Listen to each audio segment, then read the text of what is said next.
Good evening, y'all. Hope you had a fantastic weekend. I had a great weekend. The weather was wonderful. It was like 88 degrees today. It couldn't be better. Absolutely perfect. Anyway, I have a whole bunch of video clips of different politicians and how they're holding up during the government shutdown. What are they talking about? What are they pissed off about? What are they not pissed off about? What are they blaming the other side of this time? If it's anything different, I'm sure it's all the same, as we are now currently 25 days into the shutdown as of this recording. And when I say I got a bunch of videos, I got a whole bunch of videos. I mean, I don't even know if I'm going to have enough time to really get through all these because, it's getting a little bit late. And but anyway, there is quite a lot to check out from all these politicians, the Democrats, the Republicans, the DC swamp. And I guess we'll just get started with this one. Let me zoom up to size. Okay, so Senator Tammy Baldwin, she says, this shutdown fight is about one thing and one thing only, the cost of healthcare. It's always been about making sure my constituents' healthcare costs don't go through the roof. That's why I'm in this fight. So for the record, if it has this blue symbol, that means she is a Democrat senator. And let me see if I can find a Republican one. I got quite a few Democrats. Okay, so this one would be a Republican senator if it's dark gray / black. I would call it dark gray. So blue, Democrat, not blue, not Democrat. As far as the House goes, it's still a blue symbol. And if it's a House Republican, it's a red symbol. So you get the gist of it. That's just a pretty quick, easy way to be able to tell who's who until you hear them open their mouths, and then it becomes quite clear quite quickly which side that they're truly on or which party they're a member of. Anyway, let's hear what she has to say.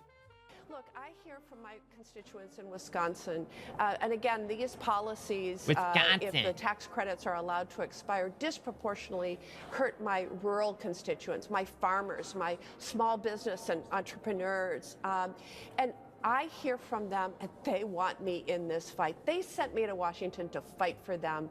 And healthcare is such and to shut down the government, I suppose. To have that peace of mind, knowing that you're able to not only get preventative care, but if there's a catastrophic emergency, that you're not going to go bankrupt. And so they want me engaged in this fight. That's who I'm listening to. That's who I'm fighting for. And we've got to prevail. All right. Well, there you go. So I thought about plugging in what they're saying to see what's really going on, if they're lying, if they're not lying. But I don't think, first off, I'm going to have time for that. But also, I think the direction I want to take this video into is just going from video to video, maybe throwing out some remarks along the way. I lean conservative, so you're going to probably hear me throwing some scrutiny toward the Democrats. But you know what? If the Republicans say anything that deserves scrutiny, I'll throw it their way too. I mean, I won't keep them out of my mouth as far as that goes. So anyway, yeah, like the healthcare costs, as far as that, Obamacare, we all know the gist of it at this point. Democrats passed Obamacare, not Republicans. They didn't get a single Republican vote to pass Obamacare. And as recently as 2022, they yet again voted to pass Affordable Care Act tax credits, which the Affordable Care Act is Obamacare. And they passed these tax credits for billions and billions of dollars, which lasted for 3 years. Those tax credits are due to expire at the end of November this year. And that is a large part as to why the Democrats decided to shut down the government, because they want those tax credits extended, because if they are allowed to expire, then everyone's Obamacare will skyrocket because it is no longer going to be subsidized by the government. They're going to have to pay full price.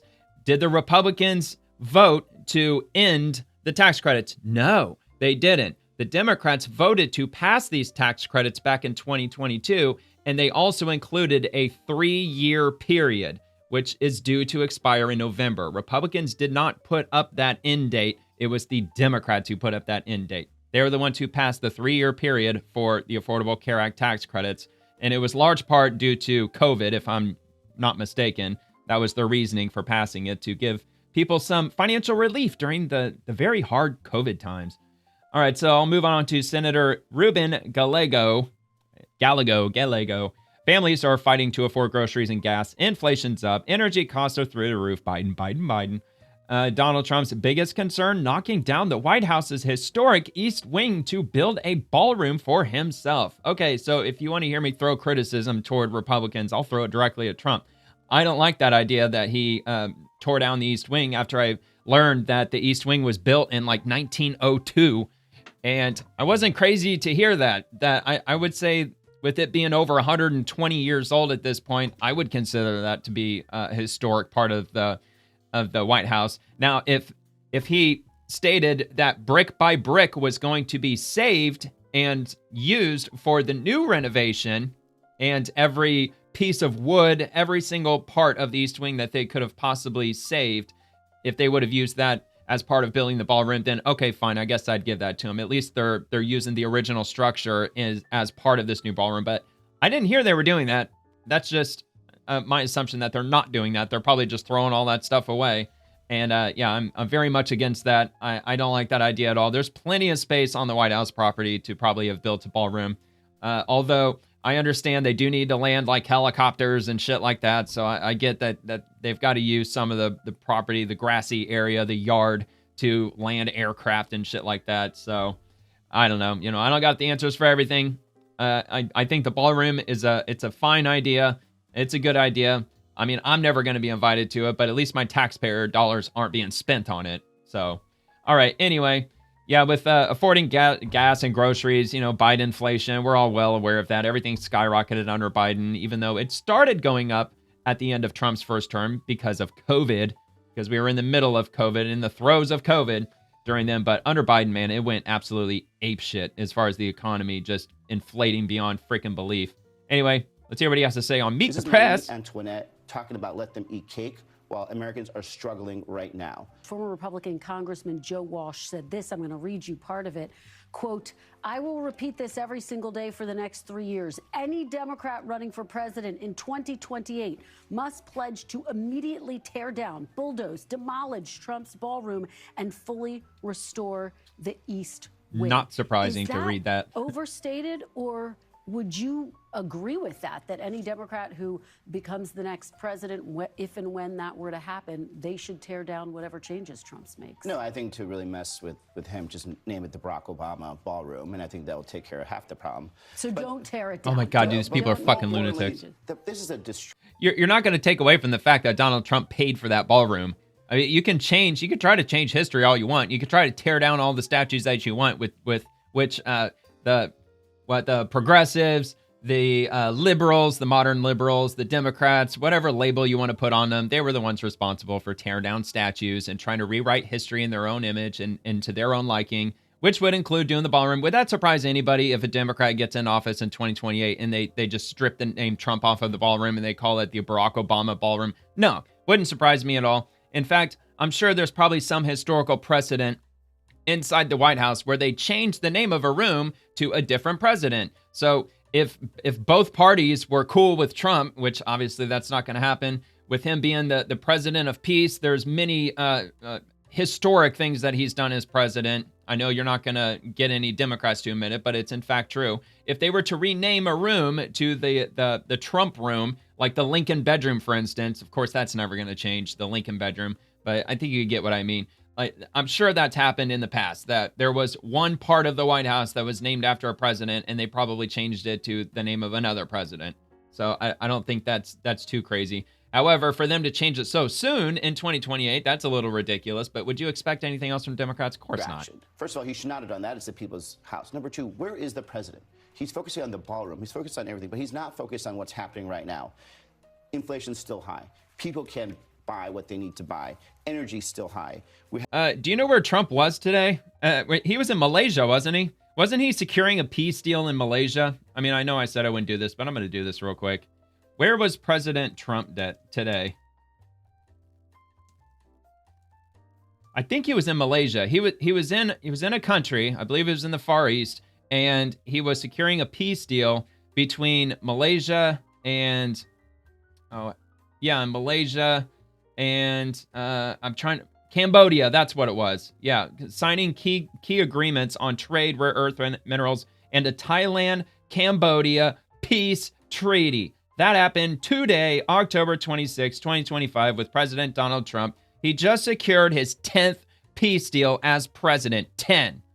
How many did Barack Obama get? I mean, Barack Obama got the Nobel Peace Prize. Certainly, he secured more than 10 peace deals around the world. No, he didn't? Oh, wow, what a shocker. But Trump did.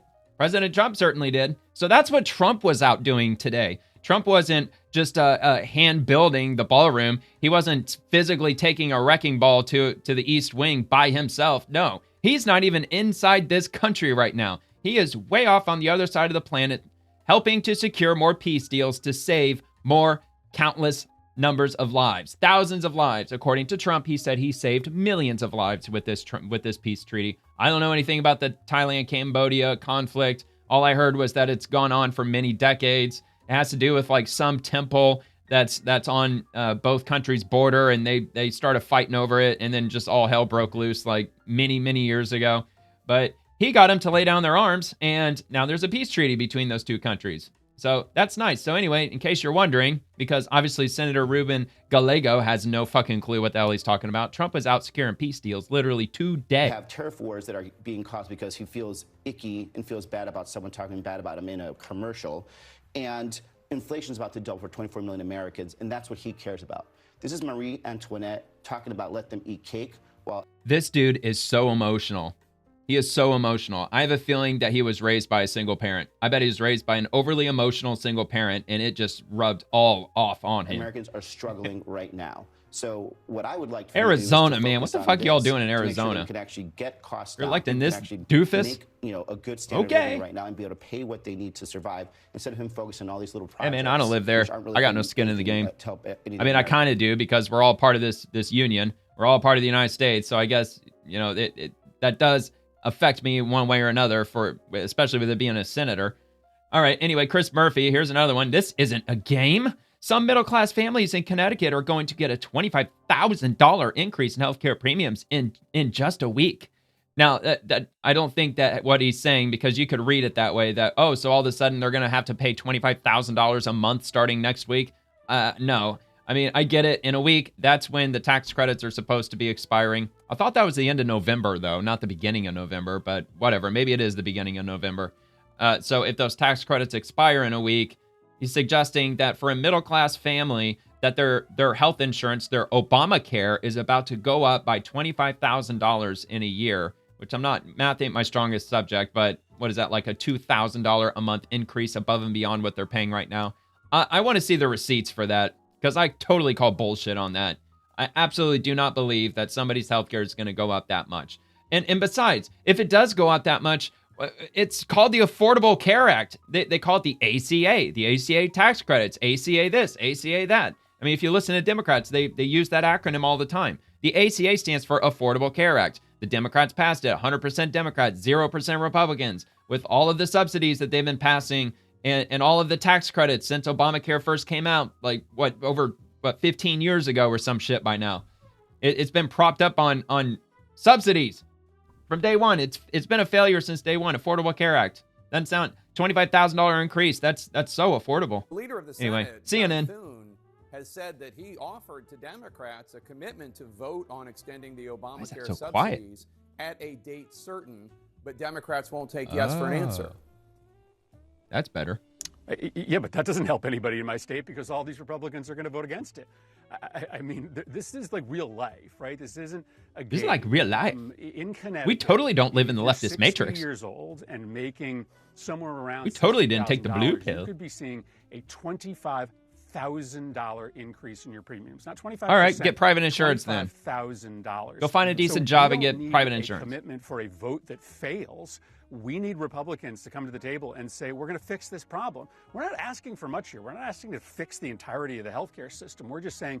Dude, they're only asking for literally $1 trillion over the next 10 years. Of course, I hear different numbers from other places. The most accurate number that I kept stating was about $400 billion over the next 10 years. But apparently, I don't even know where I read it at this point. I read so much stuff throughout the day. But I read from somewhere that I believe to be reliable that it's up to $1 trillion that the Democrats are looking for healthcare over the next 10 years, some of which would apply to quote-unquote non-citizens, which, come on, we all know what that really means. Let's take a piece of the damage that you did with the big, beautiful bill, just a piece of the damage, and let's fix it so that this fall, as prices on beef... What part of the damage? Are you talking about the part where they passed $50 billion for rural hospitals which already went into effect, if I'm not mistaken. And school supplies and car repairs are going through the roof.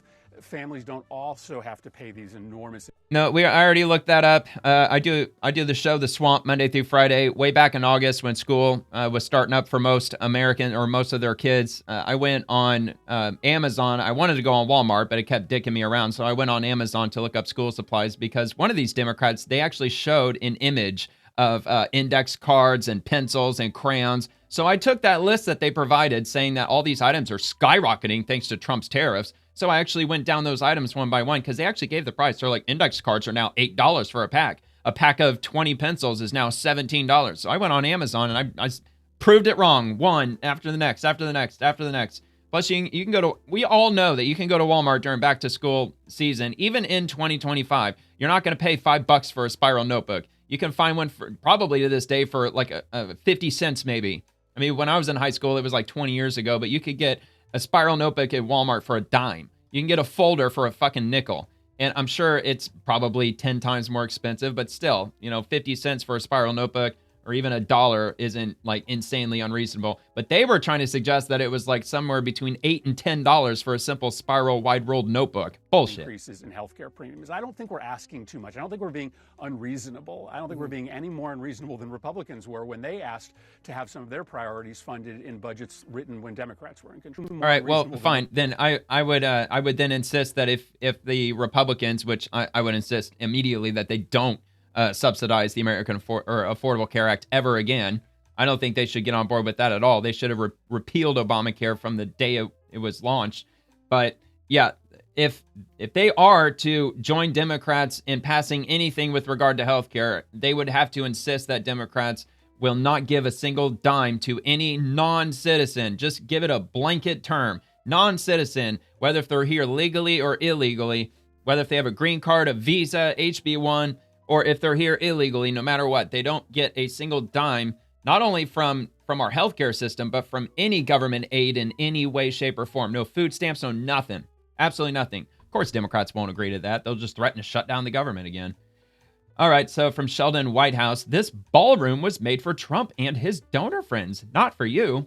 So it's not directly, what he's saying, it's not directly related to the shutdown specifically, but we're in the middle of a shutdown, and this is just a list of different videos and posts from our politicians in Washington as to what they're talking about in the middle of this shutdown. So of course, many Democrats are droning on about this ballroom and how ass hurt they are over it. So let's hear what he has to say. This land is your land, and this land is my land. Okay, that's probably copyright. So I think we can get what's happening. Paid for by Meta and paid for by Google. Left wing. Never heard of Altria Group. Caterpillar, not so sure. I know John Deere went pretty woke. HP, probably left-leaning. Micron Tech, sounds left-leaning. Nextera Energy, I have no idea. Paid for by Ripple, no idea. Reynolds American. Wait, Reynolds. Wait, would that be would that be that tobacco company? That's not the tobacco company, is it? Lockheed Martin. Yeah, like Lockheed Martin shouldn't be contributing anything. Okay, well, all right, so we get the idea. Yeah, and he's referencing companies, as I've also seen, that there were a number of these big companies, such as the ones that were named on there. I assume those to be some of those companies that donated toward the ballroom. I'm assuming they did so they can get their name on a plaque that's going to be inside the White House, which, they'll get to, have their bragging rights. They'll get to tell their girlfriend of the evening, yeah, I got my name in the White House because, I'm a CEO of a big bad company. All right, Coach Tommy Tuberville. So that would mean that he's a Republican from the great state of Alabama.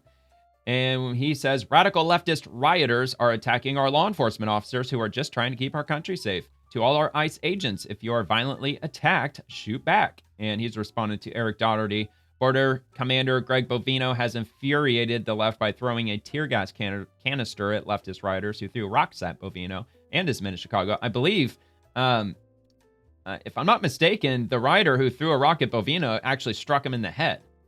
At least that's what I read at some point. Okay, so there's a couple of quotes. I'm assuming they're going to quote all that in the video, so let's just play it. Restraining order in Chicago. Right here in this video, you can see Border Patrol Chief Gregory Bovino appearing to throw a tear gas canister toward anti-ICE protesters on Thursday. So right here, we're freezing the video. He's the chief of Border Patrol, and he's like right in the thick of it. More clearly. As the protesters run away, the camera shows a cloud of smoke. Are you in that supposed to be like way behind the Department scenes? of Homeland Security says protesters threw like rocks, prompting sitting on your white horse, watching the battle unfold before you. And in a statement, they say, no, he's leading the charge, man. Munitions was conducted That's a hell of a chief. in accordance with CBP policy and was necessary to ensure the safety of both law enforcement and the public. Wolf. All right, look at this. We're looking at. I mean, so what? He tossed tear gas at protesters. Where were the protesters? I'm assuming they're in the middle of the road obstructing the federal agents, which is a federal crime, which is punishable by 8 years in prison, by the way. All right, Senator Cortez Masto, promises made, promises broken. Oh, no. It's only 3 seconds. When I win.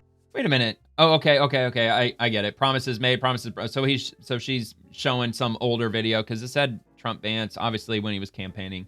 So let's hear what he says. When I win, I will immediately bring prices down starting on day one. When I win, I will immediately. Oh, bring prices down starting on day one. Yeah, I mean, look, did he bring prices down literally on January, 20th, 21st or whatever? No, he didn't.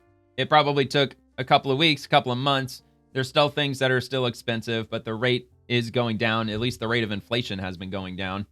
ABC News, consumer prices rose 3% in September compared to a year ago, extending a months-long uptick that sent inflation to its highest level since January, government data shows. I would just simply compare it to Biden's inflation rate. I mean, what did Biden's inflation rate look like? It looked like an effing nightmare is what it looked like. So that's not a video. It's an article. If you're really curious to read it, I'll link it for you if you want to check it out in the description. And we'll get back to the next thing. From Derek Van Orden, spot on, and he's replying to Congressman Pat Harrigan. Nobody wins in a government shutdown, not Republicans, not Democrats, and certainly not the American people who are left paying the price for Senate Democrats' dysfunction. So that is the that's the badge for the congressional Republicans, or the House Republicans, I should say. All right, so let's hear this. No, go ahead. You get the last word. I'm in favor of Dusty Johnson's bill that actually makes an automatic continuing resolution if Republicans and Democrats can't come to the table on this, because what we cannot have is we cannot have our troops not getting paid. We can't have air traffic controllers having that added level of stress in the back of their minds as they're actually controlling people's lives. Hanging in the air, right? This is not good for America. I think Republicans have been responsible for shutdowns in the past. What we've learned from that is that nobody wins in a shutdown. Not Democrats, not Republicans. The only thing that's assured in a shutdown is the American people lose. And that's why we want the other side to stop playing politics, do what we've done 13 different times in the last 4.5 years, pass a clean CR. Let's have these policy discussions. Healthcare doesn't run out till December 31st. Let's be honest. Let's be real with the American people. Open the government.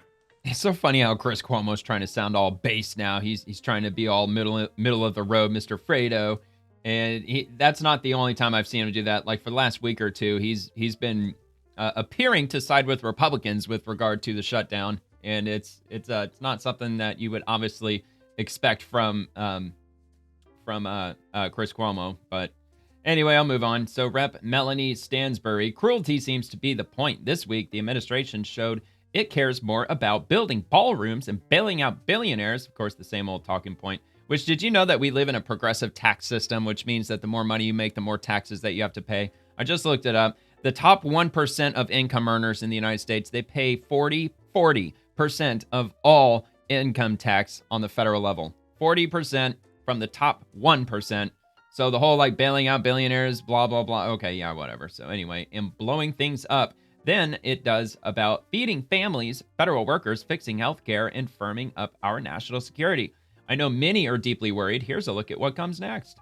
Oh my God, dude, 6 minutes? Lady, I'll give you 1. I'm not going to play 6 minutes of your video. Hey, everyone. Well, happy Saturday. I wanted to take this opportunity to give you all an update. I'll reply it if you want to check it out for yourself. Or repost it, I mean. A lot of people are worried and stressed out about what is going to happen in the next week, especially as Democrats are going to keep voting no November 1st, to reopen the government, that is. But I do hope that you all are finding time this weekend to do things that bring you hope and joy and peace, and to spend time with your loved ones. But I do think it's important to know what's going on, so I am here. I actually did. I had a wonderful weekend. Thank you for asking. I actually fixed the clutch master cylinder in my car. It only took like 45 minutes. It was awesome.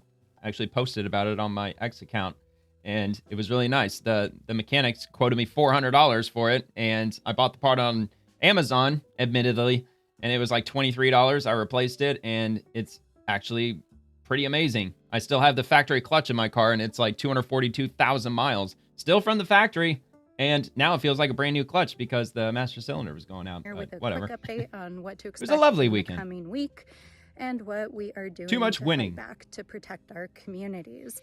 I think if anything is clear, this week demonstrated that the White House and the president and the GOP are more concerned with here comes the building triggering. ballrooms, bailing out billionaires, and Comes blowing the head things bobbing. up than they are feeding Don't families, forget the point. our federal workers, fixing healthcare, and firming up our national security, because everything they did this week indicates that they are in it for themselves and for their friends, and they don't care what happens to the American people. Yeah, because Democrats, they just care oh so much. All right. Here, I'll repost it, and link to my profile. It's in the description below if you want to check it out, or you can just go directly to her profile if you're curious enough to get the rest of what she's saying. It was posted October 25th, yesterday, 8:10 p.m., because she's probably posting constantly, so you can scroll until you can find it. So Rep. Pramila Jayapal, Genesis is only 19 years old, but when her mother was kidnapped by ICE, she was left with no choice but to care for her young sister, pay the family's bills, and do all this while going to school. We cannot allow ICE to continue tearing families apart. I remember this one because I commented on it. I did this. I said, but when her mother was crisscross kidnapped, deported, and it's been fixed. And yeah, they're whatever. All right, so let's hear what she has to say. My mother has resided in the United States. Oh, by the way, this is in Chicago. And there were a bunch of Democrats from Washington that went to Chicago. They had like this, I don't even know what you called it. They tried to make it look like there was this like big giant hearing about like how all these evil crimes are happening with ICE and that they were getting to the bottom of it. It was just just a big show. That's really all it was. Just them showing up and just complaining to each other about it. Just a bunch of, circular echo chamber leftist logic going on in there. 20 years and is the mother of 2 daughters, both whom are United States citizens. Her absence has completely changed our lives and placed an overwhelming burden on me and my younger sister. My mother has always been the backbone of our family. She is a hard-working woman who has dedicated her life. Okay, well, just full stop. Well, then why didn't she get her citizenship status taken care of right away? Why did she overstay her visa? Why did she overstay her green card? Why wasn't she responsible enough to simply show up and get shit taken care of?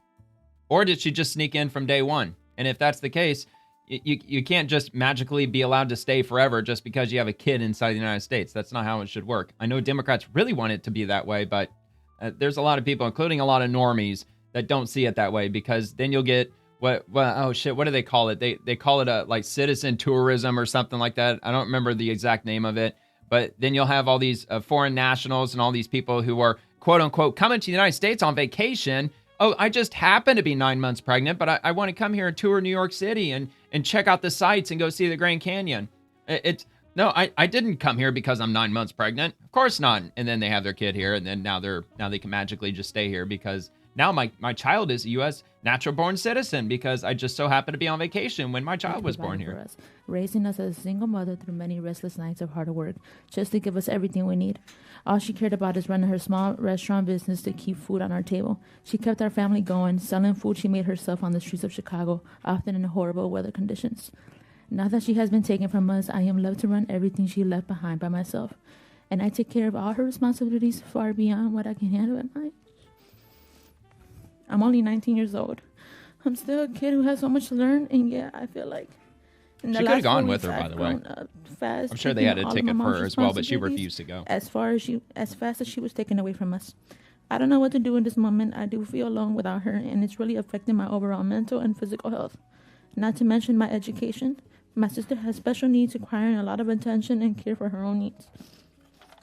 I get home from running my mom's shifts, which the taxpayers, I'm sure, pay for. I still need to find a way to put food on the table. How for my dare little you, sister and me. Why did you say that? I had to seek more affordable meals You don't know because this I don't lady. have Okay, enough fine. money to pay the All right, bills that you are got already me. piling up. I can't go and run her shifts and do what she did while working and still meeting my full potential because I have school. I have to miss classes to provide for my little sister, and I might not go to classes, but I have to make sure she does. I am now the sole caretaker of my younger sister who has a disability. She is 16 years old, but developmentally she is so much younger than that. She doesn't understand why her mother is gone or where she... Wait, so she's taking care of her disabled sister, and she's going to school. So I'm assuming she's also working full-time so she can pay the rent, pay the bills, pay for the medical care, pay for the utilities, also pay for her schooling. You know, that's a lot of stuff to have to pay for. Or is the government paying for that? I don't know. I'm just posing the question is all. And why she can't see us. She can't mentally focus because of all the worries. All she worries about. And how is this the government's fault anyway? It sounds like it was her mother's fault for not taking care of what she was supposed to take care of. Full attention she is used to happen. Look, we can't reward irresponsibility. That's not how things should be going in this country. Don't reward irresponsibility. Here, I'll repost it too because I didn't quite finish it. Anyway, so I'll move on to the next thing. But I think we got the idea. And moving to Rep. Mike Thompson, people in our community aren't asking for a handout. They're asking for fairness and stability in their health care. Everyone deserves access to quality, affordable health care, and that's what I'm fighting for. Well, yeah, you passed the Affordable Care Act, but it became very unaffordable very quickly. Now, why is that? I'm still waiting on answers to that. You're supposed to give us affordable health care well over a decade ago, and they never did since day one. And look, healthcare it can't be a right. Healthcare can't be a right because it would be at the expense of somebody else's labor. You can't force somebody else to perform duties for you just because you simply have a right to do it. I mean, rights can't cost money. They can't. You know, like you have the right to bear arms, but you still have to go and buy your arms in order to exercise your right to do so. But anyway, whatever. So let's go. I'm in Washington working to try and get my Republican colleagues to come back to work so we can open the government and deal with the incredible increase in healthcare costs that my constituents and people across the country are going to face. Here's an example of what I've heard from constituents. Well, they're freaking out about this because anybody who knows how to do a 30-second Google search will very quickly be able to see exactly what I've been repeating in this video over and over about how the Affordable Care Act, Obamacare, all passed by Democrats with zero Republican support. Democrats 100% own every single bit of this, and now they're trying to get the Republicans to mop up their mess. In our district. Thanks to Covered California and the enhanced ACA credits currently in place, I can afford a silver health insurance plan at $750 per month. However, that is fucking insane. Nobody, look, unless you're making over 100 grand a year, quote unquote, affording a $750 a month insurance plan is psychotic. Look, before Obamacare, our insurance was like what, $200 a month, $250 a month, and that's for the premium level. That's like for the high end level. You get like laid up in the hospital for 3 weeks. It only costs you $250. That's it, $250, and usually that included your follow-up visits after you got out of the hospital. That ain't the case anymore, thanks to Obamacare. With the scheduled expiration of the tax credits at the end of 2025, my monthly premium would more than double, rising to roughly $1,500 a month, which is financially Sounds like you should start looking elsewhere for your health care, buddy. I'm not asking for a handout. I'm asking. This is what happens when you allow the Democrats to control aspects of our daily lives. When you give our entire healthcare industry and you lay it at the feet of Democrats, this is what you get as a result. And now they want to become a bunch of socialists and seize the means of production, and they want to run every aspect of your lives. And you really think it's going to go off without a hitch? You really think they're going to make our lives better? They're going to give us this magical utopia that they insist on all of us having? Ain't going to fucking happen, dude. Every single time that they want to say that they want to do anything in the name of socialism or giving everybody equity and include everybody, all you got to do is just point to Obamacare. Look how badly they fucked this system up. And it's been going on year after year, and it keeps getting more and more expensive. There's just no stopping it. And I think anybody who, maybe you weren't on Obamacare, but even if you've applied to it, you know how insanely expensive it keeps getting year after year. Has nothing to do with Republicans for the most part, at least not to my knowledge. Fairness and stability for low to moderate income older adults who are contributing members of our community. If the credits are not continued, I plan on eliminating insurance entirely. If more people do the same, yeah, I'm sure that insurance premiums will and guess rise what'll happen? The Democrats will penalize you with less people contributing. They're spot on. We need to get this done. We need to open the government, and we need to protect the health care for the American people. Yeah, that's how evil the Democrats got with regard to Obamacare. If you decided, you know what, I can't afford health insurance, I can't even afford Obamacare, I'm just not going to pay for it, I'm just going to go without insurance, they penalize you for it. They withhold some of your taxes. They give you a fine if you don't have health care. That's how evil the Democrats are. And that happened back when Obamacare first got passed. Whenever the hell it was. What was that? Like 2011 or 2010 or something like that. It was a long ass time ago at this point. So Sheldon Whitehouse, another Democrat, as James Carville, oh yeah, he's a real winner, says, when it comes to rising electricity prices, it's the economy, stupid.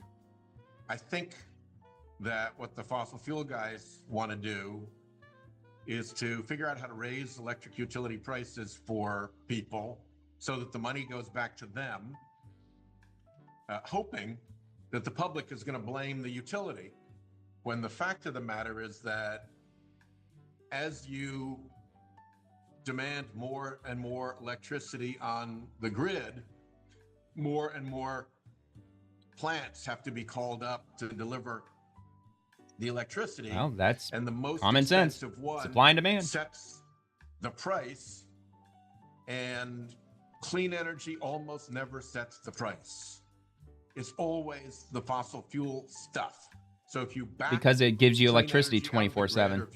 Renewables don't. Energy into the grid, not without battery more backup. And more fossil fuel units that would otherwise not even be running get called up, make money, buy fuel, send checks to the fossil fuel industry. You know what? Fuck fossil fuel. Just build more nuclear plants. What's so wrong with nuclear plants?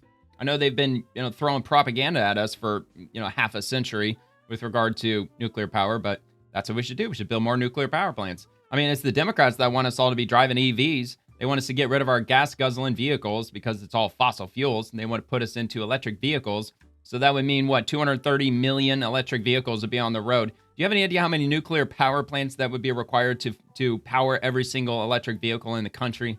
I already done the math. It would take 1,200 nuclear power plants. And as of today, the United States only has 54 in operation. And you could probably cover the entire Great Plains with solar panels, and it would probably not even come close to being able to provide power to all of those electric vehicles.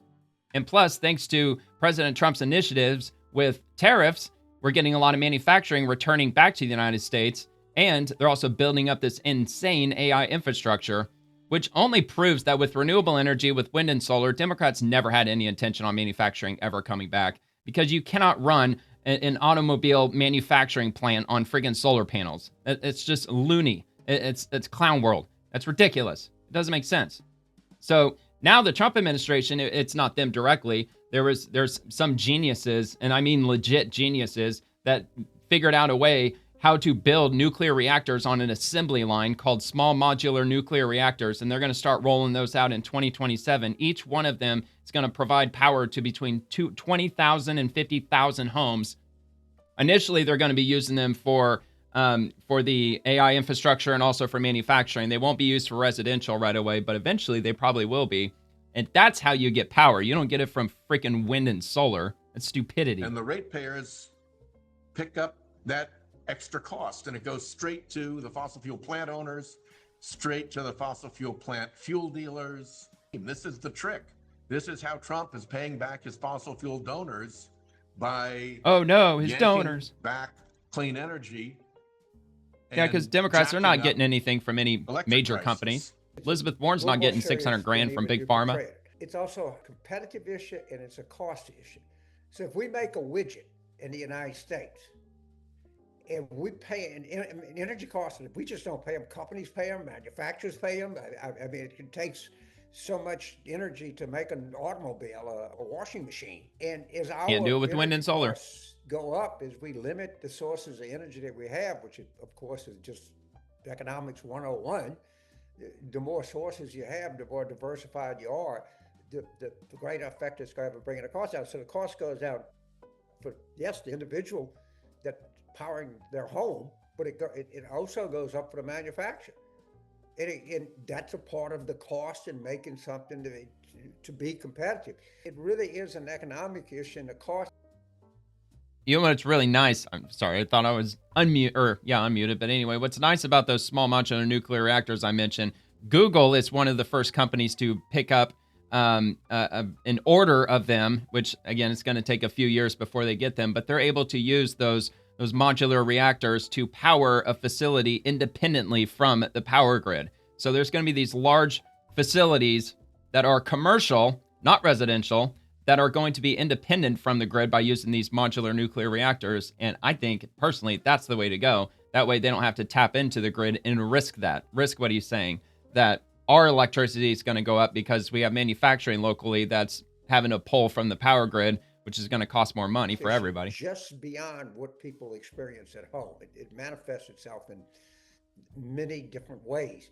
International competitiveness We have the issue. technology and the smarts to deliver clean energy. We really do. It's blowing a hole in everyday American's pocketbook. Clean energy, yeah, because it's so clean to manufacture solar panels. That doesn't pollute anything at all. All right, so let's move on to the next thing. I mean, just one quick remark as far as putting solar panels on your house. You know, at the end of the day, if you want to be fully off the grid and you want to rely 100% on solar, you're going to have to use battery backup because you're probably going to want to use electricity at night. And if you have battery backup, it's going to cost for a 3-bedroom home, for instance, getting a full battery backup for your home for, let's say, like 10 to 12 hours out of the day. It's going to require at least a $20,000 investment in your batteries. And those lithium-ion batteries don't last forever. You're going to have to replace them every 10 to 15 years. So every 10 to 15 years, you're going to have to knock off another $20,000 you're going to have to put into your system. So in the long run, it doesn't take just 5 or 6 years and then your system just starts paying for itself because you're off the grid. No, it's an endless cycle of having to dump tons of money into your solar unit. All right, anyway, Republicans against Trump. Trump's America, thousands of furloughed federal workers in Hyattsville, Maryland, waiting in line for food. A lot of people. That's assuming that, are they waiting for food? Well, yeah, it looks like they are. They got bags in their hands. Okay, yeah, so there's food there. Landover, Maryland. So furloughed federal workers. I mean, not so sure how they know that definitively that they're actual federal workers. I'm sure a lot of them are probably federal workers, assuming that Hyattsville is close to D.C. But yeah, it's not good. It's not good. It ain't Trump's fault. It's the Democrats' fault.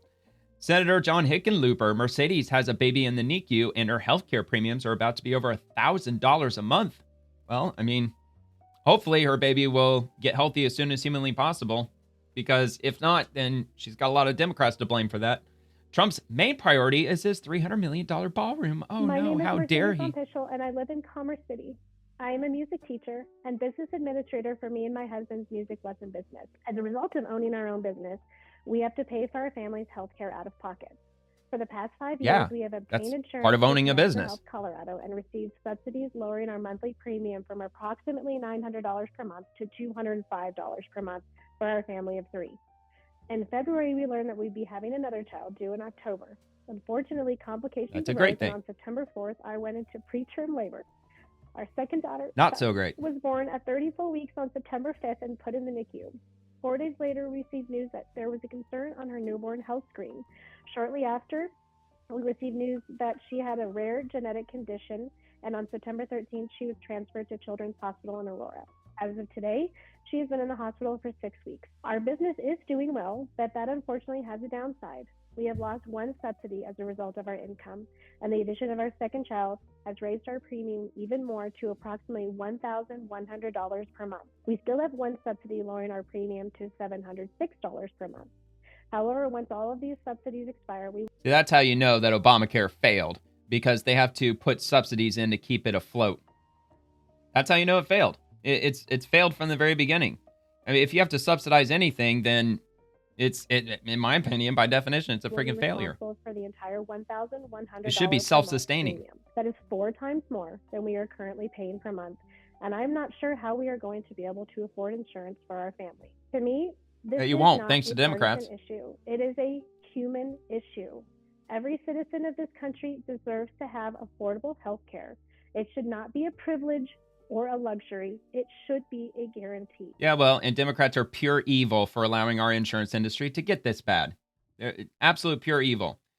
And also the fact that, I mean, look, it's not fully to blame, but the fact that they allow people to buy candy and junk food and fucking chewing gum by using food stamps and SNAP benefits. And that allowed, especially the lower class of American society, to get insanely out of shape. Morbidly obese or obese, diabetic, all of these chronic health issues as a result of being allowed to buy whatever the hell you want using food stamps. That's also causing our health insurance industry to skyrocket on top of everything else. Not just illegal immigration, but also because people are not eating healthy anymore. It's just that simple. Just shed the weight and start exercising and get healthy again.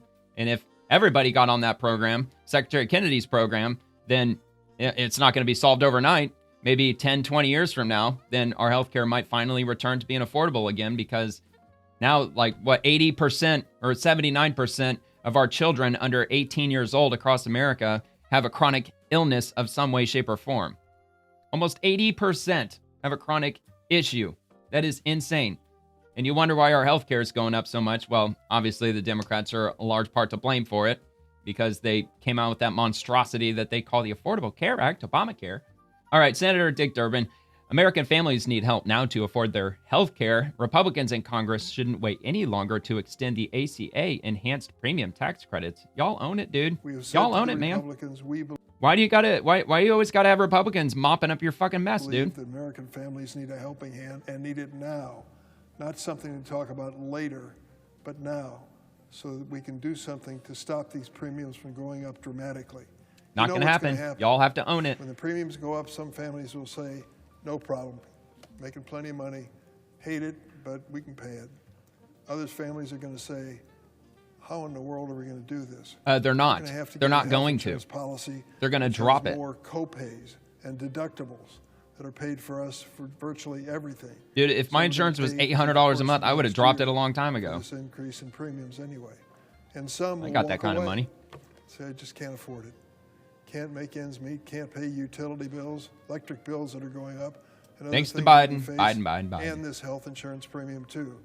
We're just going to have to drop the insurance and hope for the best. Yeah, and again, if you do a quick, brief Google search, you can also figure out that renewable energy, wind and solar, if it were exclusively used in a city, which is what they want. They want the whole U.S. to be carbon neutral. So if they want everything running on wind and solar, it would cost an average of 3 times the amount that it currently does for the average household if the city is 100% wind and solar.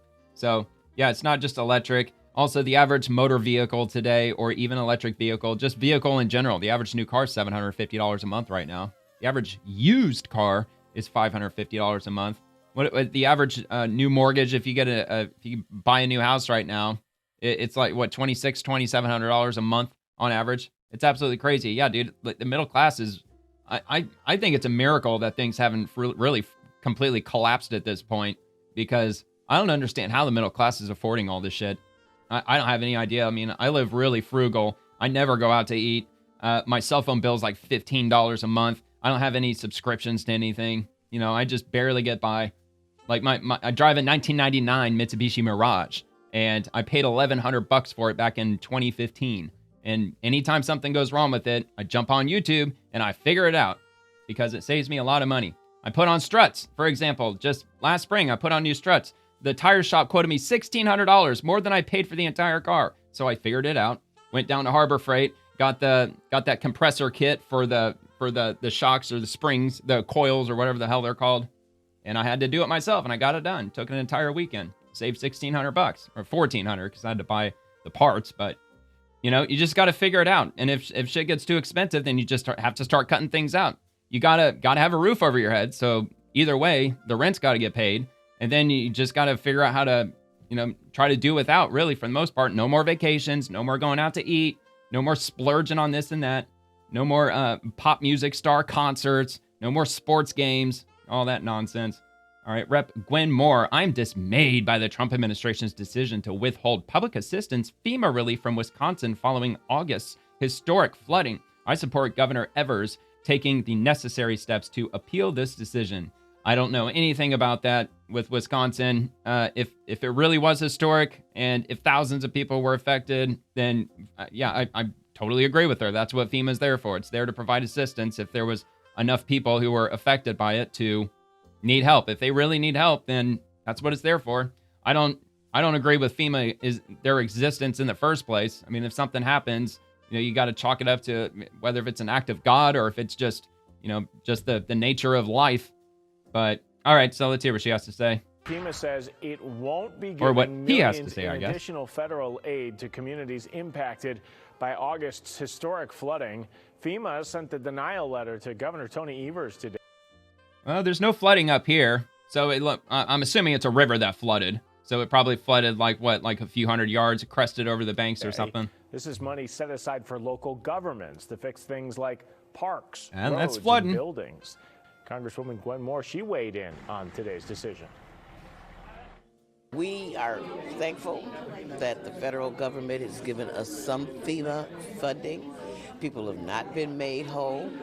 It's not what FEMA's there for. Also don't know the They're not there to bail you out. Be able to see monies for public improvements and whether or not our city will be made whole. And that's the problem with FEMA. You give people an inch and they insist on taking a mile. FEMA is there to get you over the hump. They're not there to build you a new damn house. That's not what it's there for. It's what you got homeowners for. It's there to provide you emergency assistance just to get you through this disaster. And then you can start rebuilding and get back up on your feet.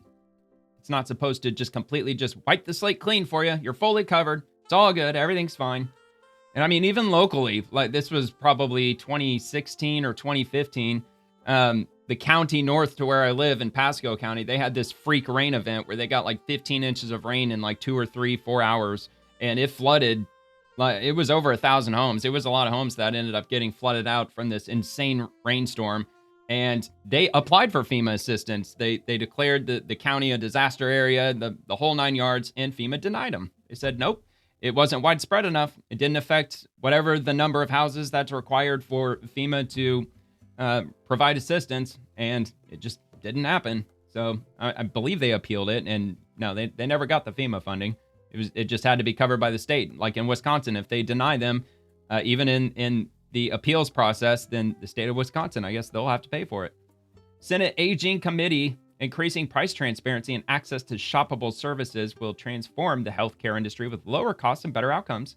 Watch Surgery Center OK Dr. Keith Smith explain Senator Tuberville how he recently helped a patient from Georgia save $36,000. Wait, okay, it's only a minute and a half.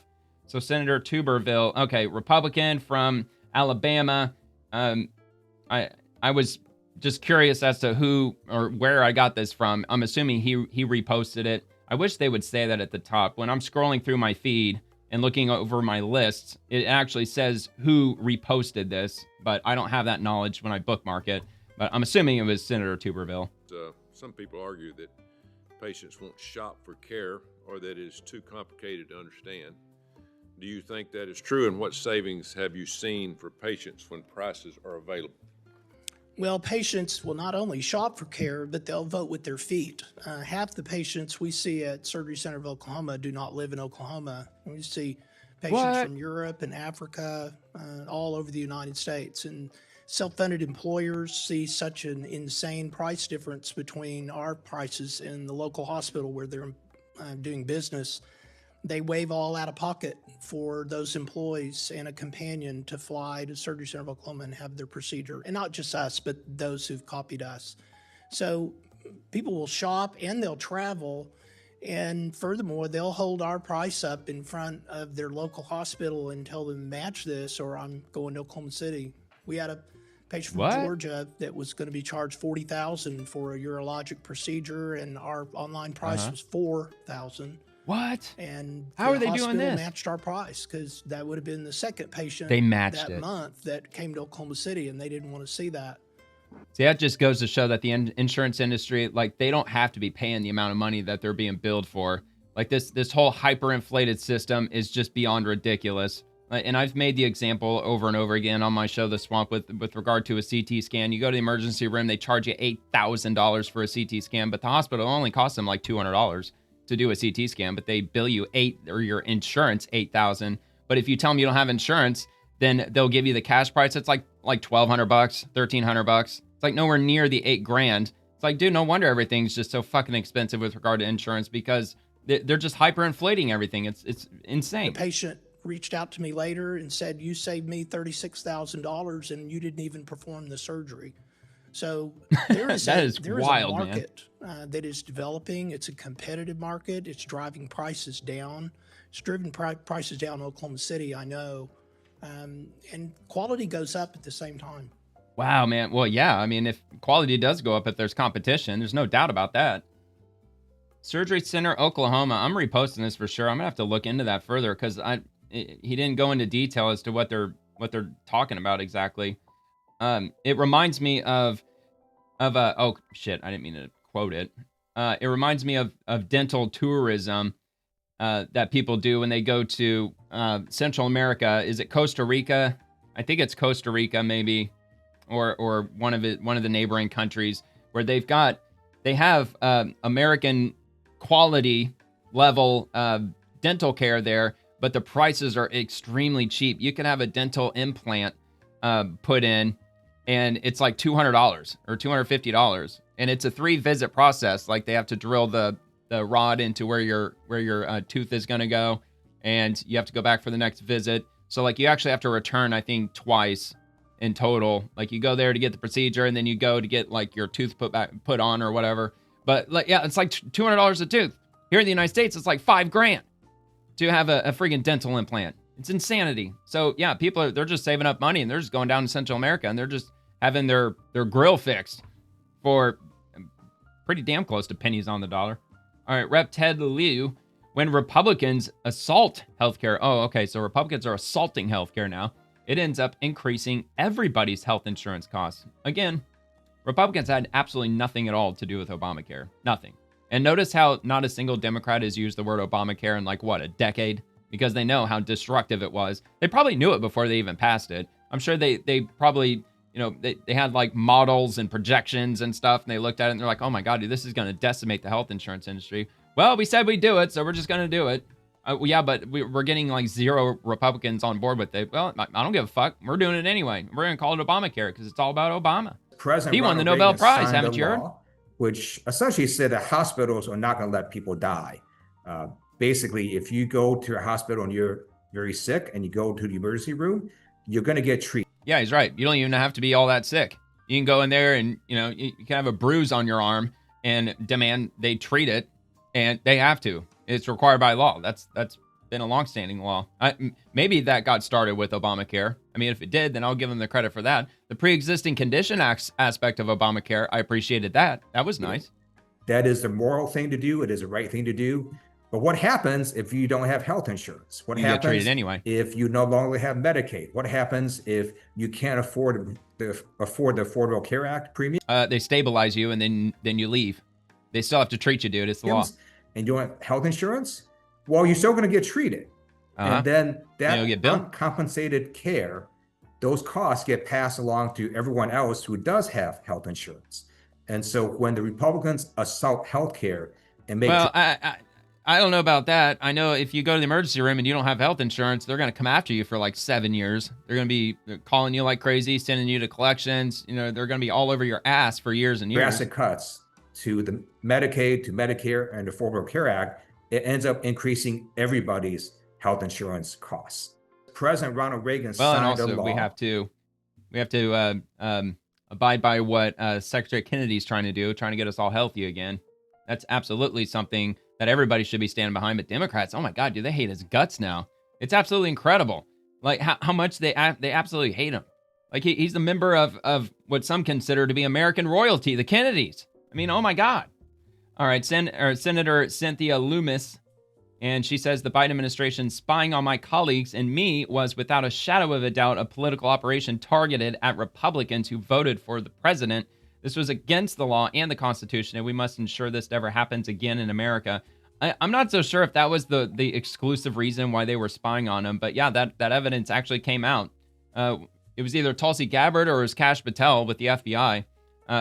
One of them, I think it was the FBI who came out with that information showing that yeah, there was a political operation that targeted 7 different Republican senators, and they were, I don't know if they were listening to their phone calls, but they were spying on them, and they haven't really gotten to the bottom as to why exactly they were. They're supposed to be investigating that right now. But if it's simply because they voted for Trump, I would have assumed that every Republican senator probably voted for Trump. I would have assumed that none of them voted for Kamala Harris, but okay. On the last page of the memo, there's a handwritten note from Lisa Monaco to the Attorney General. It says, Merrick, I recommend you approve.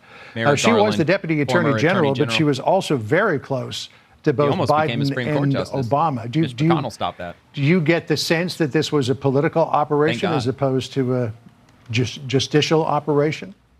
No, this was a very political operation. The only people targeted were Republicans. The only people targeted had voted for President Trump. And those of us has on to be that more list than just had that. gone through the January 6th commission process. Wait, hold on. Had gone through, had voted for President Trump. I want to hear the January 6th again. And those of us on that list had gone through the January 6th commission process. Okay. And which when I'm sure they were asked to denied. surrender our records, we did. So those were different groups trying to get information that was either similar or the FBI was trying to get more information, different information. Well, we've got to learn more. This was, it was against the law, against the Constitution. Well, yeah. It's tremendously wrong. We need to make Right sure to this privacy. never happens again. Just to put a button on all of this, this is what Senator Grassley put out on X. He said, quote, this investigation unleashed unchecked government power at the highest levels. My oversight will continue. We'll see what else he comes up with. Senator, thanks for being with us. Appreciate your time. Hope you have a good weekend. Oh, man, that was wild. Thank you, John. That was pretty wild to hear that bombshell, that 7 senators are being spied on by the freaking feds, by the FBI. And sounds like the DOJ, some memo from Merrick Garland, he was running the DOJ. All right, Senator Patty Murray bailing out Argentina, trade wars against our allies, private jets for Kristi Noem, bulldozing the White House for his fancy ballroom. President Trump is focused on anything but reopening the government and preventing premiums from imploding. They're not really imploding, lady. They're doing the opposite. They're skyrocketing. It'd be nice if they were to implode and get like extremely small in their premiums. Yeah, the whole private jet for Kristi Noem. Yeah, apparently the federal government ordered like a dozen Lear jets for administration officials because the current jets are like 20 years old or 25 years old, and supposedly the maintenance costs are like in the millions per year at this point. Yeah, they could have done without fucking Lear jets. I mean, are you kidding? But yeah, so I'll agree with her on that. I think, buying brand new jets and not just, servicing the ones that are like 20 years old. I don't think that's that old for a jet. I know that there's airline jets or, airliners that we've flown on. I'm sure if you travel around a lot, you've probably been on before. Some of them are still in service from like the 1980s and 1970s. There's still some that are still in service from like American Airlines or Delta or whatever. Some of those planes, they've been flying around for 50 years and they're still servicing them. And they seem to make it work. All right, so let's hear what she has to say. President Trump could not be she got ratioed, by the way. Focused on reopening the government or preventing premiums from exploding, but he is very focused on bailing out Argentina and buying private jets for Secretary Noem and bulldozing the White House so he can build a fancy new ballroom, even in the middle of a shutdown. So basically talking about stuff that's not really affecting the American people directly. And the whole $40 billion Argentina bailout thing, 20 billion of it, I'm not familiar with where that's going, but the other $20 billion, we're doing a currency swap. The U.S. Treasury is giving Argentina $20 billion in exchange for $20 billion worth of Argentine pesos. And that is an investment. It's the U.S. government investing with Argentina because if the Argentine peso, if it increases in value, which they fully expect it to do, then it's only going to increase the value of the 20 billion in Argentine pesos that we currently hold. So it's an investment. So we're not losing $40 billion. We're not just, now the other 20 billion, maybe they're using that for a bailout, which I definitely don't agree with, of course. Plus, I didn't really appreciate Trump's remark where he said that, I believe I read that if Javier Milei doesn't win his reelection, that this 40 billion or that extra $20 billion amount will be withheld, or that they're going to claw that money back if he loses. I'm like, well, wait a minute. That's not the way that shit should be going. Whether if he wins or he loses, I mean, if you committed the investment in Argentina, it's not just you personally, it's the U.S. government toward the Argentine government. It's not a person-to-person deal. So maybe I don't know enough about it, but it didn't sound good. I didn't really like hearing that, but all right. Rep. Sharice Davids, I'm committed to getting the government back up and running so that air traffic controllers like Victoria can get paid while keeping our skies safe. Well, lady, you're a Democrat. I mean, you're a rep. Did you see, look, I would be curious to know, did you vote for the CR bill? Because the House of Representatives, they had to vote for it too. And it did pass in the House because they just needed a simple majority. And then it went off to the Senate. But I'd be curious to know if she actually voted for it or if she voted against it. Because based on what she's saying here, she absolutely voted for it. Because if she voted against it, then it absolutely contradicts what she's saying here. So I'm sure the comments would probably speak to that. So, here we go. Number 1, why did you, Rep. Davids, vote no on the CR bill? You're just another Democrat that says one thing and does another. You are not for the citizens of Kansas nor the citizens of the United States. Tell your fellow Democrats to vote yes on the Republican CR bill and open the government back up. Then air traffic controllers can get paid. Yeah, that's right. Yeah, the Republicans, they did introduce a new, actually, she's probably talking about the current bill, but I know Senate Republicans, they put another bill onto the Senate floor saying that this bill is strictly only for the U.S. military, for air traffic controllers, for the essential workers that aren't getting paid now. Let's get them paid, even though you don't want to open up the government. Let's at least let them get paid. And the Democrats said no. Like they voted no. And then they released their own bill saying that they want to pay the air traffic controllers, they want to pay the military, but this bill will completely prevent President Trump from being able to fire a single federal employee, period. Which obviously they're not going to go for that because that's ridiculous. All right, if you're committed, then why did you vote nay on the clean CR? So it looks pretty clear that she probably voted no on the CR bill. So where is she from? It doesn't say. I'm just curious, like, these are probably her constituents because, they would know best. Anyway, vote against the CR. That's why he voted against the clean CR. What a joke. So, yeah, no wonder she got ratioed for that. All right, moving on to the next one. Scott Jennings, Dem after Dem, called Trump, Elon, etc. Nazis. They accused Hegseth of Nazi tattoos, which it isn't. It's a Christian tattoo. And now the most popular Democrat Senate candidate in America has actual Nazi tattoos and the full backing of the radical Sanders wing of the Democratic Party. Own it. So from what I heard, the tattoo, it is a Nazi symbol, some like black skull or something that he has on his chest. If you remember the movie American History X, remember that giant swastika that, I can't remember his name. I know the actor's name, I'm just drawing a blank at the moment. But he had that big swastika on his chest. Well, dude had this big tattoo in the same spot on his chest, except it wasn't a swastika. It was like some black skull, but apparently it's like a Nazi symbol. And apparently they got him on video at some point admitting that it is exactly that. And now he's saying, well, it was a long time ago. It doesn't really matter. I was in the military and I had like PTSD and that's why I got it. Like a bunch of excuses that really make no sense whatsoever. So, but yeah, I find that interesting that they do. They actually support him, even though that he literally had a Nazi tattoo. But I believe he got it covered up, though. I think he already did. I think he already had it like blacked out or whatever. But at this point, if he moves forward, Democrats aren't winning the seat. I hate to break the news to you, but he's winning the primary by 30 points. Well, I think that's why he needs to get out. Getting a Nazi tattoo made him more popular. Well, dude, the primary and the main election are different things. Like the primary, if I'm not mistaken, that means he's just running against another Democrat. If he wins the primary, then he's going to go up against a Republican. I don't think he made him more popular among Democrats. You've got a guy running for attorney general in Virginia who wants to murder Republicans, and he raised $500,000 off of it. You got Nazi tattoo. Yeah, that dude's also in some trouble I sat out too. Here for a year, 2 years, listening to every Democrat at this table say, Donald Trump's a Nazi, Elon's a Nazi, and your party She's is smiling. now She's in like, love I with can't a wait guy till I with a can say Nazi I told you so. tattoo who trained a left-wing paramilitary group and called himself an Antifa super soldier on the internet, and he's going up every day. Good luck getting him out. I am but a humble political analyst, and I will just tell you that when you're winning a race by 30 points, If a pundit on television tells you, well, you need to think about dropping out, you laugh in their face. I don't know.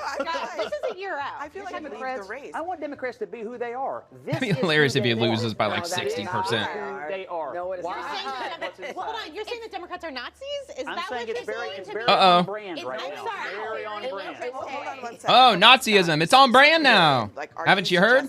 That, it's all on brand now with the Democrats. A person who wears a Nazi Embrace it. tattoo because he was in the military or whatever is representative of the entire Democratic Party? Is that the... I'm only reading the polling, Abby.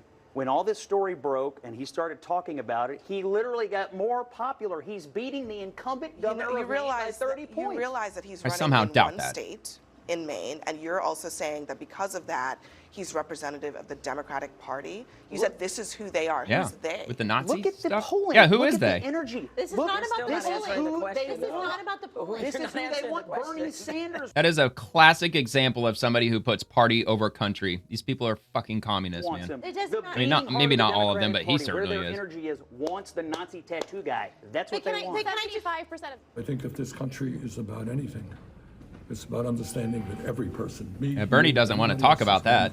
He doesn't want to talk about the dark Nazi moments tattoo. in our history, and we go on. So you're standing by your endorsement? Absolutely. Okay. Bernie Sanders isn't the head of the Democratic Party, I think. He's not. Well, Bernie wants to seize the means of production. Don't even Where's Hakeem the Jeffries and energy? Chuck Schumer. Where's the energy of the party? Here is what I will tell you. Schumer Scott. wants Mills. Scott, Sanders wants this guy, and he's winning by Calm down. 30. Quit getting emotional. When polling happens, He reflecting is totally the unknown. and he's- entire party. Listen, I understand you don't want to have this guy, and I wouldn't either.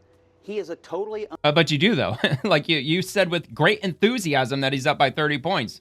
Like you were giddy. unknown guy, comes out of nowhere. He's got the full support of the left-wing, progressive Sanders wing of the Democratic Party, Which is hilarious. And Because he's a Nazi.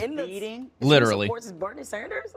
Yes, look at the polling. And here's the most important thing. He's beating the incumbent governor of the state by 30 points. This isn't happening According to in a who's vacuum. polling exactly? People are comparing an Well, like establishment the figure like polling. Mills and this insurgent left-wing radical like Plattner, and they're like, you know what? We'll take the Nazi tattoos. It's fine. And I think you look. Well, It may they're be early early, reporting. but people are following this race, and They're the polling is lunatics. pretty clear. They're all It's not that lunatics. close. Look, he doesn't answer to you. I mean, I wish he did, and I wish you were in charge. He answers to the energy base in your party, and right now the energy is behind these left-wing progressive kinds of candidates. This is who they want. We're talking about this at the end. Yeah, but when you poll Americans, it's like what, like 85% of Americans, they ain't about socialism, dude. They ain't about it. So this whole like radical left wing of the party, it's only just going to drag your party down further into obscurity or oblivion, really. All right, Congressman Pat Harrigan. Nobody wins in a government shutdown, not Republicans, Democrats. It's certainly not the American people who are left paying the price for Senate Democrats' dysfunction. I think I may have already seen this, though. I mean, this looks very familiar. No, go ahead. You get the last word. I'm in favor of Dusty Johnson's bill that actually makes an automatic continuing resolution if Republicans and Democrats can't come to the table on this. Because what we cannot have is we cannot have our troops not getting paid. We can't have air traffic controllers. Okay, yeah, we already saw that. I already saw it. All right, Congressman Greg I have to go to it. Landsman. Congressman Greg Landsman from Southwest Ohio. And he's a Democrat. The only way out of this shutdown is for people to get in a room, negotiate, and stay there until a deal is done. Well, Mike Johnson, Speaker of the House, already made a statement saying that Chuck Schumer wanted to do exactly that. He wanted Chuck Schumer, Mike Johnson, and two other individuals to go into a room, which Mike Johnson, he described it as a smoke-filled room, and they wanted to strike a deal behind closed doors, and Mike Johnson said, I'm not going to do that. If you want a deal, we're going to do it in front of everybody. And by everybody, I mean the American people. We're not going to try to make some deal behind closed doors. No, we're going to do all this out in the open because, you know, y'all got to own what you did. And if you want to get the government reopened on any terms, it's going to be in public terms or in the face of the public at least. We need people to get in a room and negotiate. That is pretty basic. And why? Why do they have to get behind closed doors and negotiate? Why can't they just sit on the floor in Congress with C-SPAN streaming it live for the American people to see? Why does it have to be in some secret back room, dude? Why? The president can order his congressional Republican leaders to do that. Right now, he's saying don't negotiate, don't work with Democrats. No, he's saying don't go behind closed They doors. should do it on their own. They don't need to be told by Trump to do this. And then once people are in a room negotiating, they don't leave until they have a resolution. All of us would support that. And that's all we're asking for. We need. I don't think they really would support that, because if Republicans say, okay, now that we're in the room, you're not getting $500 billion. You're not getting funding for this disaster that you created back in the Obama era. So, I mean, if you want to stay here for the next 7 months straight, fine, but we're not going to agree to any of that. And of course, the Democrats are probably going to basically say the same thing. Congresswoman Julie Johnson, Republicans think we can wait until the end of the year to fix expiring ACA subsidies. No, I don't think that's what they said at all, but okay. But families are making healthcare decisions right now. Democrats are holding the line to protect your access to affordable healthcare. No, you didn't. You created the unaffordable healthcare. You created it. The new healthcare plans go into effect January 1st. Health renewal notices are going out across the country right now. Yes, they are. They're going way up. Those November 1st. So the American people are going to have to make a decision on if they can afford their health care. And unfortunately, their premiums are going to go up, double, triple, and in some circumstances, quadruple. And whether or not they're going back up to where they should have been all along. Sign up for that in November. And in December, they don't have the luxury to wait until January to have this thing resolved. And again, there's absolutely no indication that the Republicans are serious about solving this problem. The time is now. The urgency is now. There's no more time to delay and kick this can down the road. Yeah, well, people are very quickly and they're very suddenly realizing how much Obamacare really costs when you don't subsidize it, when you don't take money away from the taxpayers and you dump it into a system that already costs an extreme amount of money. So that's what we're figuring out, lady. It's not doubling. It's not tripling. The premiums are the same price that they've always been. Well, I mean, they've been going up year after year, probably with inflation, probably with everything else. But once you strip away all of the subsidies, once you quit taking money from the taxpayers to dump into the system to make it look artificially cheaper than what it really is, this is what you get. You get $2,500 a month, $3,000 a month. Because that's how much Obamacare actually costs. That's how much it realistically costs. And they're freaking out because they created all of it. They own all of it, and they're trying to put it all on Republicans. So just how many people can they brainwash? How many people can they manipulate? How much propaganda can they put out until people just start, the NPC start nodding, yeah, it's Republicans' fault. Yeah, it's totally their fault. Yeah, Obamacare, yeah, that means Republican. All right, Rep. Nancy Mace, nothing is more evil than harming a child. If Judge Gosnell is guilty of these horrific crimes, he must receive the maximum sentence the law allows. There is nothing more vile, more despicable than sexually abusing and R-wording children. Nothing. Could not agree with that more. Disgraced Judge James Gosnell Jr. was accused of in the federal investigation. He's lucky he doesn't live in Florida. We are learning his he might be our first death row inmate and that an for co-defendant child, is involved. you know what. We want to warn you, some viewers may find these allegations disturbing. Gosnell was indicted All right, on you heard her, charges, ladies and gentlemen, including possession of child pornography related to a minor, attempted receipt of child pornography, conspiracy to receive and distribute child pornography, 2 counts of receipt of child pornography, and 1 count of distribution of child pornography. Did we mention? A grand jury indictment means there was probable cause to believe the crimes have been committed. Now, James Gosnell Jr. was arrested on September 16th. He's a judge, by the way. Fucking judge. Investigation claimed to link an account associated with Gosnell to a site in the United Kingdom distributing child sexual abuse material. Wait, United Kingdom? Court documents, Gosnell cooperated with officials and even directed them to a flash drive that contained hundreds of photos and videos of children in sexually explicit situations. At the first hearing on September 17th, I wonder if he's registered Gosnell's with a lawyer political party. characterized the If he is, I circumstances wonder which surrounding one. his arrest as an isolated incident to push for pretrial release. However, information provided by prosecutors painted a very different picture. In a September 21st motion, prosecutors argued Gosnell should remain behind bars, describing him as a grave danger to the community, and cited conversations allegedly found on Gosnell's phone in which they say he described abusing children on multiple occasions, including some in his own neighborhood. Well, I would certainly hope he's being prosecuted away from the district that he's a judge in. Physical child sexual abuse, but instead accuses Gosnell and the unnamed co-defendant of sending and receiving explicit content. That includes images of rape and torture of children. They're also accused of making plans to rape and torture the minors themselves.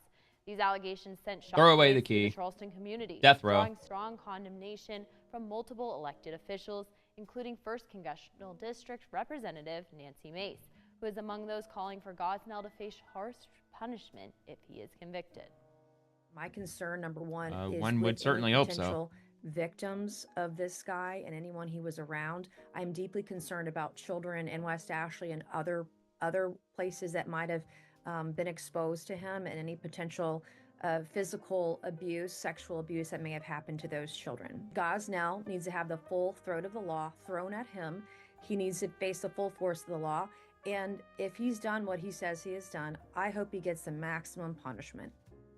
Officials think are he really asking will? anyone with information or anyone whose child was alone with Gosnell Probably get like to 5 reach years out or to something. investigators at Supervised the address probation. you see on your screen. Now, I don't Gosnell know. has been It's transferred South from Carolina, state right? to federal custody. He's set to be arraigned Thursday. All right. But Well, disagree. hopefully, as far as South Carolina goes, hopefully they got their legal system shit together and they actually put that dude away for a really long time. All right, Tim Burchett. The Democrats created Obamacare. You put the sunset date in it during COVID, which they did in 2022. It was a 3-year period that Democrats, not Republicans, 100% Democrats, 0% of Republicans voted for that. And not one Republican voted for this. He said himself, you created this problem. Senator Patty Murray, Democrats have been pushing Republicans to save the healthcare tax credit for months. They spent the summer passing tax breaks for billionaires and still refuse to prevent your healthcare premiums from exploding. Look, the top 1%, they pay the lion's share of taxes, man. Anyway. The Republicans are saying if you just sign the clean CR, they'll talk about this. Oh my so, gosh. like, I'm going to Uh-oh, answer here comes that, the triggering. 'cause I am Yeah, really so, frustrated with that. Yeah. We have 'Cause been y'all own it, telling Republicans, but they don't since want the, to. Last 6 months that these tax credits are going to expire, and we're going to hit this day in a week where people are going to see their health care premiums double, triple, and in some cases quadruple. And we have asked them to come to the table and work with us. That was when government was open. That was when they were passing the big, beautiful bill that extended the tax credits for billionaires. And they would not be bothered with it. In fact, they voted it down 3 times. And so we said, okay, fine, we are here now. Come and talk with us. If you want Democratic votes, this is how you have to get them. The Republican. Look, I mean, am I missing something? Is there just no other insurance out there that anybody could possibly get? I mean, there's private insurance. Look, I don't get Obamacare. My insurance is like in like the 200 some odd range per month, and it's not good insurance, but it's something. I mean, it's like pretty much like liability car insurance version of healthcare for me, at least. So it's like the bare basic, which is all I could afford, but at least it's not Obamacare. At least I'm not looking at it blowing up to like $2,000 a month or whatever it's going to be. Plus, a lot of these people whose premiums are going up by that much, they could just drop down from the gold plan down to the silver plan, or from the silver plan down to the bronze plan. They can drop the quote-unquote quality of their insurance to try to save money that way. I mean, that's a possibility, because I'm pretty sure they still have that tiered structure with Obamacare. They've got the platinum, the gold, the silver, the bronze. At least they used to. I'm assuming it's still set up that way. All right, Senator Patty Murray, same thing, same lady. Another one. Healthcare premiums are already skyrocketing for millions of Americans. And don't just take it from me, take it from the comment section. These are real people that need Congress to fight for them. Democrats are ready to lower healthcare costs. Are Republicans? So is she talking about this comment section? The one where she got ratioed like 5 to 1? I don't know, lady. I'm not so sure if you shouldn't be putting all that much faith into the public, because yeah, you're not going to get a lot of people agreeing with you down here, I'm assuming. Why does the Affordable Care Act require massive federal subsidies to make it affordable? Exactly. That's what I keep saying. That should be the question at the forefront of any congressional discussion. Yeah. I mean, why did it go up so quickly from the get-go? It wasn't cheap for 5, 7, 10 years. It got expensive almost immediately. Like within the first couple of years, it was damn near unaffordable. And you couldn't keep your doctor either. Did you call up Obama to thank him? Isn't Obamacare great? Insurance fraud is real. Yeah, insurance fraud is real. It's probably rampant too. Gas is down, stocks are up, borders are closing. Yeah, so on and so forth. Trump winning. Hey, Patty, let's talk about the largest tax increase in Washington state history. The highest gas tax in the nation. That's hilarious that they've... Well, actually, I think there's a federal gas tax in there. I think there is, but I don't think I don't think we've got a state gas tax. Let's talk about the highest property tax. Let's talk about all the people that were pushed out into the street from institutions so you guys could have your little protesters. You people are pure evil. That was based. All right, why do you keep voting to shut down the government? Nothing will be fixed until it's open. Yeah, that's a good point, too. Yeah, shutting down the government doesn't exactly fix the problem, lady. All it does is create a lot more problems, which the Democrats are very good at doing.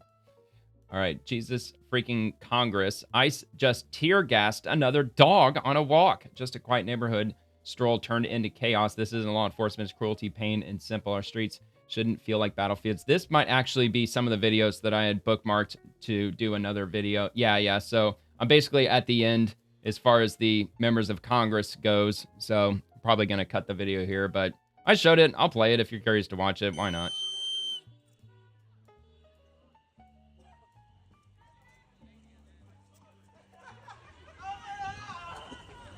FAFO.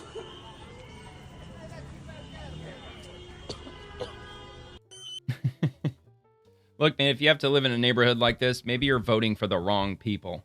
Maybe you should start voting for people who have a little more sense. I don't know. I guess I'll play a couple of more. So, like, these, I don't think that most of these are going to be, like, politicians. So, that was what I was sticking to with this video. But, yeah, I planned on doing another one earlier today, but I got caught up in other things. So, I didn't get a chance to go through these videos. But from Mila Joy, a guy called ICE on a restaurant because he wanted to work there, but they had no openings. 12 got deported, and now he works there. Whatever it takes. Do you have a problem with this? Uh-oh. 2 weeks ago, I made an anonymous tip to an ICE office about a restaurant I'd applied to that rejected my application. 3 days later, there was a raid on that restaurant, and 12 of their employees were deported. Oh, wow. I did this because I really wanted to work at that restaurant, but they were full staffed, so I figured what better way to like get an opening in than to have half their staff deported. Oh my god, dude. So that's what I did. It's fucked up. When I reapplied, I got hired, and I've been Some working might say there he's a days, G. But now I'm worried that they're going to find out that I was the one who called and had half of their staff deported. Well, they sure shit are now that you're all over fucking TikTok, you idiot. For anyone who's been in a similar situation, was This there really some a true way story? you were able to soften the blow ahead Is of he just trying to get time, clicks? or kind of like get them used to the idea that maybe like an employee here got everyone deported? Who knows? I'm just seeking advice because I do like a lot of my coworkers, and I don't want them to hate me or think I'm a bad person or something. Yeah, right. That's the thing with TikTok, man. A lot of people, they'll make up shit like that just to try to get a lot of views and attention and try to get paid. A lot of people do that. A lot of people do that with the whole food stamps thing and welfare, with like the 2-year maximum for welfare benefits. I think those are kicking in at some point. So there's a lot of people on TikTok making it sound like that they're a lot more in debt, or there's a lot worse circumstances happening to them than they really are. I mean, like one lady was on TikTok like screaming about how her neighbor called her, the Social Security Administration, against her because she bought a brand new Range Rover and she's on Social Security disability. And she's like, it's not her business what kind of car I drive. Who cares if I drive a Range Rover? It wasn't real. It was fucking fake. The lady never had a Range Rover. It was a fake video. She was rage baiting. She was click farming. And a lot of people do that on TikTok. So not to say that's exactly what he was doing, but that wouldn't surprise me if that wasn't like actually real, if he just put that out there. Because, dude, if you don't want anybody to know that it was you who called ICE, why are you putting something on TikTok, which is a platform that's pretty well known for having videos going insanely viral, which obviously his did because it caught the attention of Mila Joy, who has a lot of followers, almost 500,000.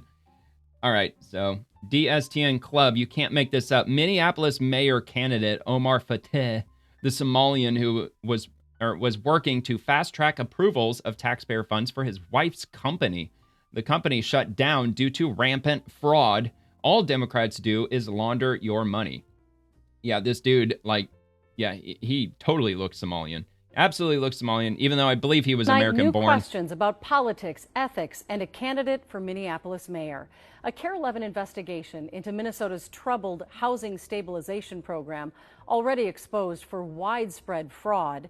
now reveals an unexpected connection run by to Democrats, candidate right? and State Senator Omar Fateh. What a shocker. We did discover something raising what a legal expert labels serious ethical concerns. Senator Omar Fateh's wife was a listed owner of a housing stabilization This is what you company, get if America is even fully as run the by senator Democrats. and current Minneapolis Widespread mayoral fraud, corruption, candidate oligarchy. himself was pushing legislation billionaires. to fast-track client approvals for the taxpayer-funded program.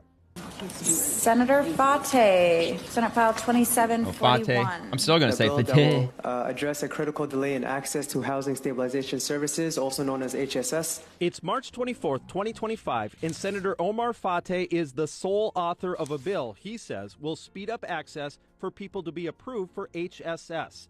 What was not Which will known make his at the wife time rich, apparently. was that Senator Fateh had an undisclosed tie to the HSS industry. Does this raise any red flags? Prison. It raises lots of red flags. Yeah, but Political science nothing's going to professor happen to David him. Schultz has taught ethics He's a for Democrat. 25 years. He says what raises red flags is that Senator Fateh's wife, Keltoum Mohammed, was a founder and owner of Community Development Services LLC, an HSS company. This is a It's probably just a situation shell where company. I think almost You probably haven't anybody helped a single person. Schooled in, I don't know, government ethics 101 would know that you can't introduce legislation that benefits yourself. Just 4 Well, days. call me crazy, but these people that are running probably didn't take a class in government. They probably don't have a political science degree. I highly doubt it. Days after Carol Levin's investigation exposed allegations of widespread fraud in the HSS program, this record, listing the senator's wife as a current owner of Community Development Services LLC, was filed with DHS. Wonderful. Just wonderful. And I've got this from the same dude, Omar Fateh, Minnesota state senator now running for mayor of Minneapolis, said on the Senate floor that the real terrorists look like my white Republican colleagues. Imagine the outrage if a white person said this about Somalians. Yeah, that would be actually kind of comical if somebody actually did say that about Somalians, because they would freak out. Terrorists. Terrorists. Being called drug dealers.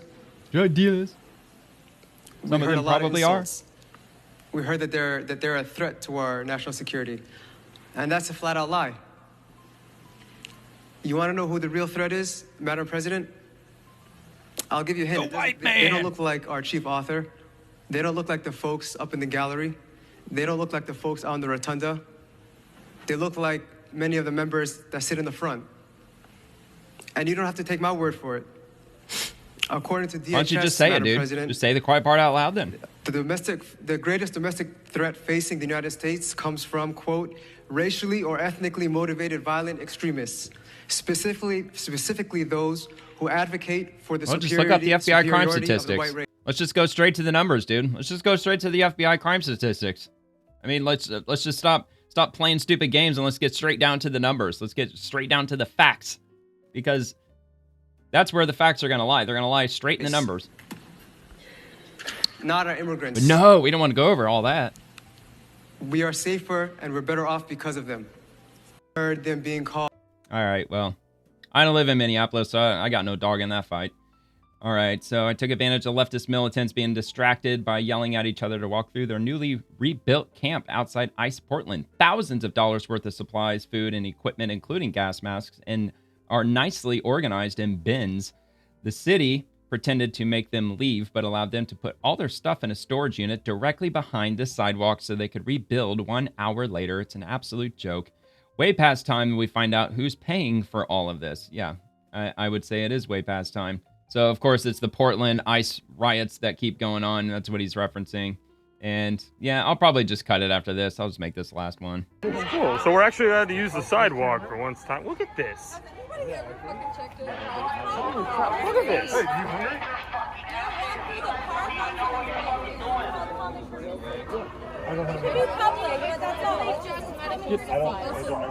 Freaking gas mask. Just look, I mean, there's a lot First of it. It's awfully aid. organized. It's pretty nice, pretty well done.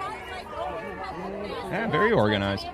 All brand new. It's community. I know, but don't get your grubby, ungloved hands on them. It's for the community.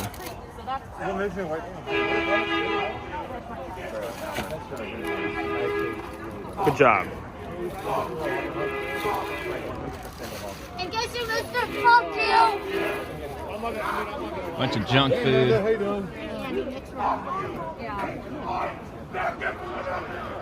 No, actually, I needed it to be zoomed out a little bit more. I needed a better light. Why would I need to do that? I won't shine the light in your face. What do you mean so much? Dude, trashy. Come on, man. Why are you acting so trashy? Why are you recording? Why are you wearing a child's costume? As he's observing. You don't think any of this is weird? You don't think this is weird? I was gonna say, dude, this is weird? you look like a fucking grown-ass child. You don't think any of this is weird? This is all normal? Do you know what time it is? Yeah, it's called Clown World. It's a Tuesday night. It's a Tuesday night. Do you have a fucking job to go to? Of course not. No, it's good. Why are you being so cringy, man? You Why do am I- this for money, right? I'm doing this for money? If only you knew how much it cost me to be here. If only you knew how much it cost me to be here. It cost me tens of thousands of dollars. Tens of thousands of dollars. And I will be here for quite a long time. Yeah, but you're making a lot of money too, though, Nick Sordor. Making quite a bit. Or maybe he's breaking even. What do I know? Because you don't have to. It's a public sidewalk.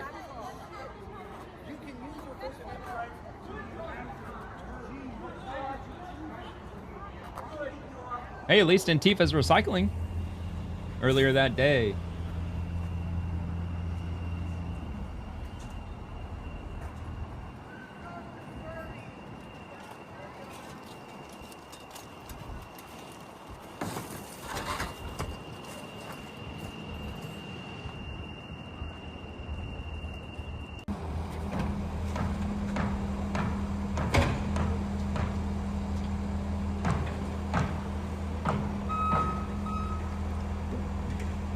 Well, it sounds like at least one person's working in Portland.